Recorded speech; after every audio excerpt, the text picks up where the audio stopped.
ఇలాంటి ధైర్యం లేని జనాన్ని పెట్టుకుని వీడేం చేస్తాడు?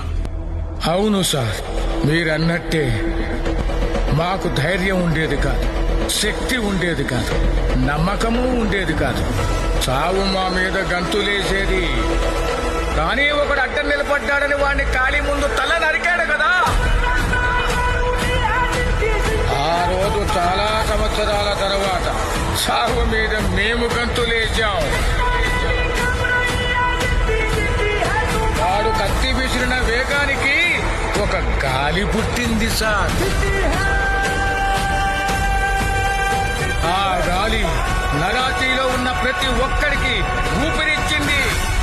మీకొక సలహా ఇస్తాను, మీరు మాత్రం అతనికి అడ్డు నిలబడకండి సార్.